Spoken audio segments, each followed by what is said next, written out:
Hey there folks, welcome to Spectrum Pulse. We talk about music, movies, art, and culture. Just before we get started, I want to let you all know that my first ever full-length novel titled To Kill a Dragon is now available on Amazon. So the link's in the description below if you'd like to go take a look and maybe give it a like or review, maybe pick up a copy for yourself. I'd be incredibly grateful. After all, if I'm dishing out, gotta be able to take it too. But now on to the big one here, the newest album from Adele titled 25. The year was 2011. Club boom was nearing overexposure in the mainstream, and flashy electro-pop artists like Katy Perry, Lady Gaga, and Kesha were ruling the airwaves. Country was awash in lightweight southern pandering that would eventually degenerate into bro country. The Young Money crew were ruling mainstream hip-hop, while ASAP Mob and Odd Future were coming up from the wings, and the indie rock scene was on the precipice of really exploding. It was a year in flux, where nobody quite certain what would come next into that period. In other words, the timing was damn near perfect. People had known about Adele before, a soul singer beloved by the Grammys for a remarkably poised, if a little bit tepid debut album that had given us the excellent song Chasing Pavements, but in 2011 she blew the pop paradigm apart. And while some would inevitably accuse her of middlebrow pandering, that her music was ultimately not as experimental or groundbreaking as many made it out to be, which in retrospect is kind of true, it's also hard to deny that 21 resonated on a deeper level with an enormous audience. And it wasn't just listeners who made the album the best-selling record of the year 2 years in a row, bringing impossible, never-before-seen profits to Adele's indie label XL, or the Grammy wins or the critical acclaim. The success of 21 by Adele marked a major shift in pop music. The club boom collapsed, old school R&B and neo-soul surged back into the mainstream, and pop stars tried to work in more heavy percussion and reverb to follow the sound, even if they really couldn't match her emotion. And you know what, here's what I find perplexing. As much as I can see why Adele's 21 resonated with audiences, it's accessible, it's different without being too weird, powerfully emotive, yet with enough class and restraint to really avoid getting that uncomfortable. The album as a whole, bit of a harrowing listen. It's dark and heavy, furiously bitter and heartbroken. And the more you dive into Adele's subject matter and themes, the more the complicated swirl of loneliness, rage, grief, and regret becomes pretty hard to bear. And yet, even with that, it's probably one of those albums that might work better in pieces than as a whole. There are some wild tonal shifts, a few deep cuts that can't quite match the power of the singles, that Cure cover that I honestly didn't think was very good, and there are some instrumental choices that don't quite fit with the overall atmosphere. In other words, it's a damn good album, maybe even a great one, but I'm not quite sure it would have made one of my year-end lists in 2011. But now it's 4 years later, Adele's finally back with 25, and while I was definitely excited about this, I had a couple reservations. For one, I saw a list of producers, Greg Kurstin, Ryan Tedder, and Paul Epworth. They all made sense. They've been working with this brand of reverb touch pop music for years now, some with Adele herself, and I can maybe have understood Danger Mouse or the Smeezingtons given Adele's influences, but Max Martin and Shellback, they only show up on one song, but it was enough to suggest that Adele might be going in a very different direction. And in a sense, that's probably the right choice than trying to directly imitate what she did on 21. But the larger point is that Adele's return to a pop world that she helped shift and define. And while opening tracks like Hello had a ton of promise, it's hard to follow up a record that shattered the paradigm like 21 did. If she's just following the wake of what she already did, it probably wouldn't have the same impact. In other words, there was a lot riding on 25. So did Adele pull it off? Well, here's the thing.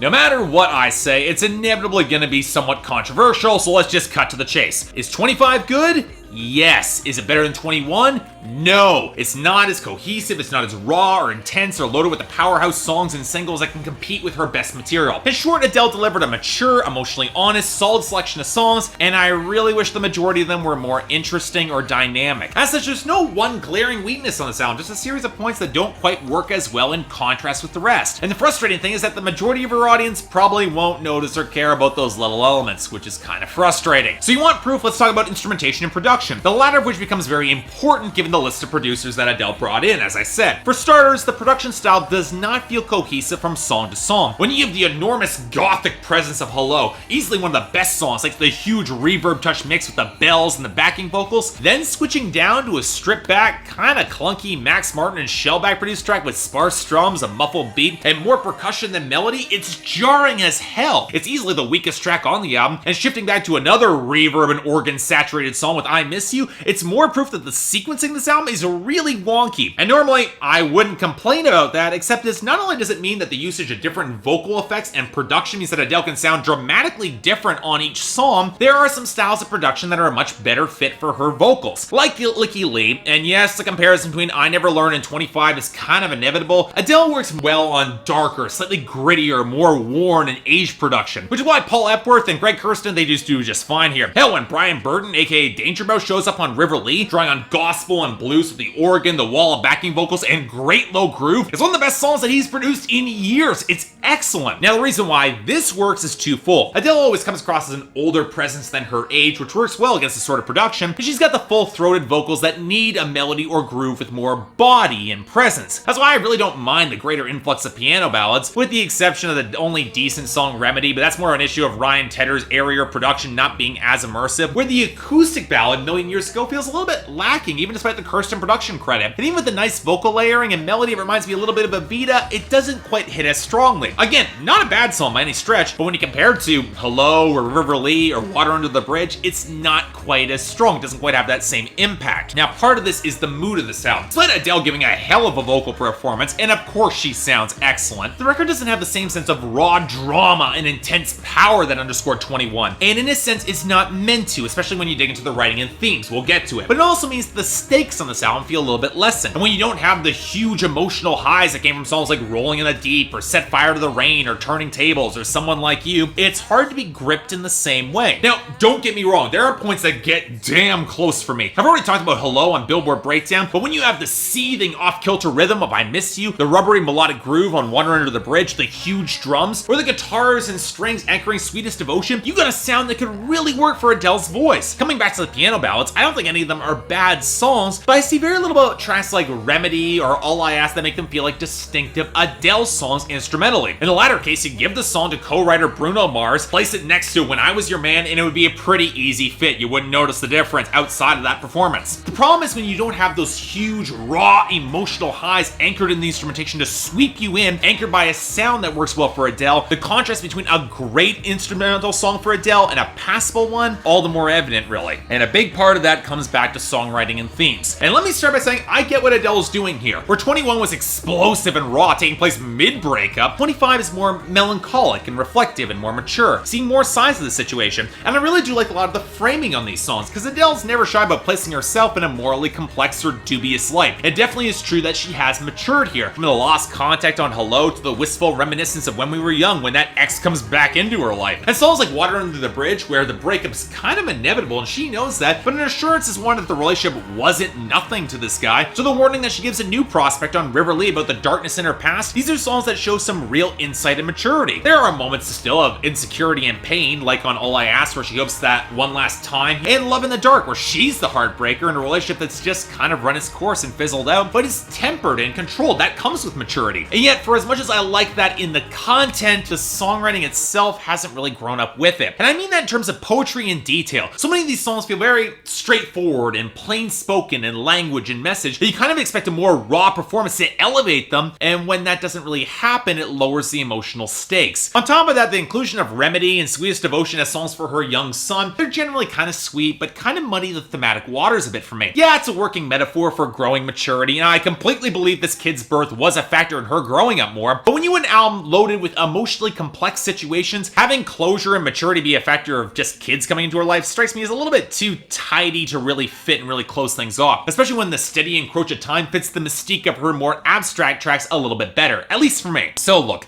I didn't dislike this album. Hell, I'm definitely going to recommend it, if only because it's got a few absolutely great songs that show where Adele could really take her sound. And you know, it's kind of inevitable that after the roller coaster of 21, I should expect to be a little bit underwhelmed, because how exactly do you follow that? And yet, when I look at records with a similar thematic arc demanding maturity over time to get over relationship turmoil, like Beck's Morning Phase or Licky Lee's I Never Learned or Janae Aiko's absolutely stellar album Sold Out from last year, they accomplish similar progressions with more diverse sound, more cohesive production, and lyrics that poetically aimed a little bit higher. And I'm convinced that Adele could have done that too, because she does it on a couple songs here. Despite all of that, I stand by this album getting a very strong 7 out of 10, and definitely a recommendation. Fans will absolutely love it. Non-fans, well, you better get used to hearing it, because I can see this record spawning at least 3 more big singles. And honestly, considering how good the album is, that's not a bad thing. So if you haven't already, you probably have. Check it out. So yeah, thanks a lot for watching. If you'd like to like and subscribe, I'd be more than grateful. Anything else I might be able to do to improve my presentation, or any other albums coming out that you want me to take a look at before the end of this year,